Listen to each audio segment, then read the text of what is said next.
꼭 필요하지만 국회에 잠들어 있는 법안을 알아보는 곽승규 기자의 법이 없다 시간입니다. 얼마 전 박능후 보건복지부 장관이 이런 말을 했습니다.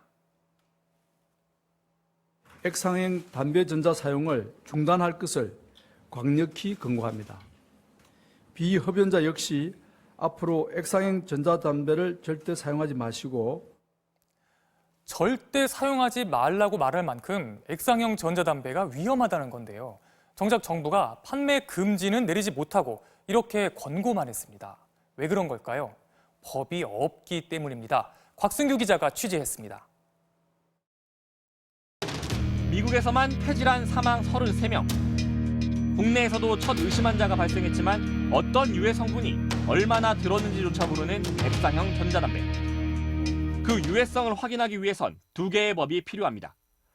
우선 필요한 건 전자담배도 담배의 범주에 포함시키는 법. 현행법상 담배는 연초의 잎으로 만든 것으로 정의됩니다. 그런데 액상형 전자담배는 잎이 아닌 줄기나 뿌리에서 니코틴을 추출해 만듭니다. 법적으로는 담배가 아닌 건데 이러다 보니 식약처의 유해 성분 검사도 피할 수 있었습니다. 늦게나마 전자담배도 담배에 포함시키는 법안이 발의됐지만 소위 안건으로만 12번 상정됐을 뿐 논의는 되지 않고 있습니다. 사업자로부터 담배의 유해 성분 정보를 제출받아 관리하는 법안 또한 표류하고 있습니다. 1년 전 열린 법사위 전체회의. 유해 성분 관리를 기획재정부가 할지 보건복지부가 할지를 두고 서로 다른 법안이 제출되자 교통정리의 필요성이 제기됐습니다. 이제까지는 기재부와 이 문제를 가지고 협의는 안 하신 거네요? 서로 간의 필요에 의해서 각자 법안 개정이 이루어진 것이고요. 네. 국회의 지적에 따라 두 기관은 담배 사업자의 인허가와 규제를 담당하는 기재부가 유해 성분 관리도 책임지기로 오랜 논의 끝에 합의했습니다.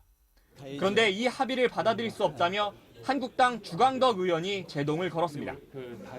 지난 7월 열린 법사위 이소위에서 주 의원은 부처 간의 협의가 이뤄졌다고 법안을 통과시키는 것에 반대한다며 유해 성분 관리는 복지부에서 하는 게 맞다고 주장했습니다. 결국 논의는 다시 원점으로 돌아간 상황. 다음에 다시 열어 논의하자는 회의는 넉 달째 열리지 않고 있습니다. 12년 전 전자담배가 국내에 도입되고 이곳 국회에서 가장 먼저 논의한 건 세금을 더 걷는 문제였습니다. 정작 중요한 국민 건강에 대한 논의는 뒤로 밀리면서 유해 성분이 얼마나 들었는지 여전히 파악하지 못하고 있습니다. 법이 없다, 곽승규입니다.